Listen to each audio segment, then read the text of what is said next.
एक समय की बात है।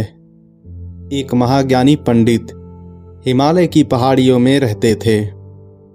लोगों के बीच रहकर वह थक चुके थे और अब ईश्वर भक्ति करते हुए एक सीधा साधा जीवन व्यतीत करना चाहते थे। लेकिन उनकी प्रसिद्धि इतनी थी कि लोग दुर्गम पहाड़ियों पर, सकरे रास्तों पर, नदी झरनों को पार करके भी उनसे मिलना चाहते थे। उनका मानना था कि यह विद्वान उनकी हर समस्या का समाधान कर सकता है। इस बार भी कुछ लोग ढूंढते हुए उनकी कुटिया तक आ पहुंचे। पंडित जी ने उन्हें इंतजार करने के लिए कहा। 3 दिन बीत गए। अब और भी कई लोग वहां पहुंच गए।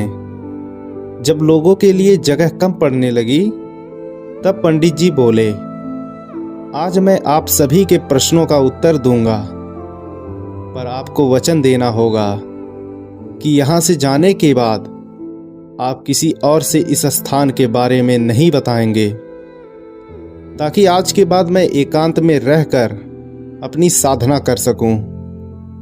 चलिए अपनी अपनी समस्याएं बताइए।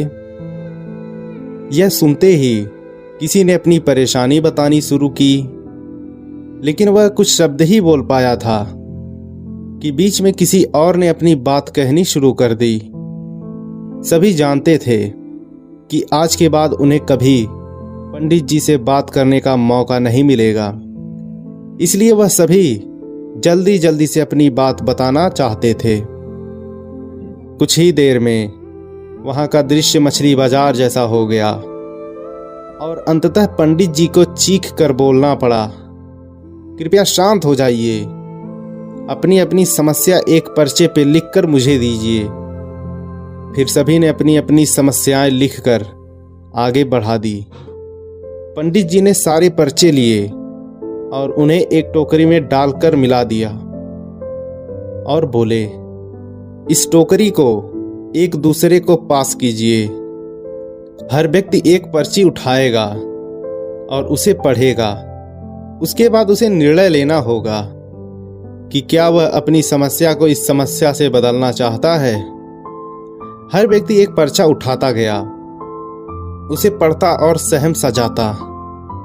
एक एक करके सभी ने पर्चियां देख ली, पर कोई भी अपनी समस्या के बदले किसी और की समस्या लेने को तैयार नहीं हुआ। सबका यही सोचना था कि उनकी अपनी समस्या चाहे कितनी ही बड़ी क्यों ना हो, बाकी लोगों की समस्या जितनी गंभीर नहीं है। 2 घंटे बाद सभी अपनी अपनी पर्ची हाथ में लिए लौटने लगे। वह खुश थे कि उनकी समस्या उतनी बड़ी भी नहीं है जितना कि वह सोचते थे। फ्रेंड्स, ऐसा कौन होगा जिसकी लाइफ में एक भी प्रॉब्लम ना हो। हम सभी के जीवन में समस्याएं हैं। कोई अपनी हेल्थ से परेशान है तो कोई लैक ऑफ वेल्थ से परेशान है।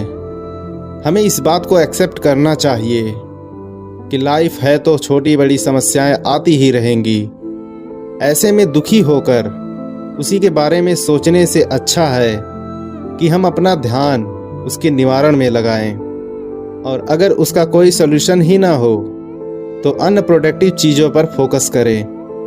हमें लगता है कि सबसे बड़ी समस्या हमारी ही है, पर यकीन मानिए इस दुनिया में लोगों के पास इतनी बड़ी बड़ी प्रॉब्लम्स हैं कि हमारी तो उनके सामने कुछ भी नहीं। इसलिए ईश्वर ने जो भी दिया है उसके लिए थैंकफुल रहिए और एक खुशहाल जीवन जीने का प्रयास कीजिए।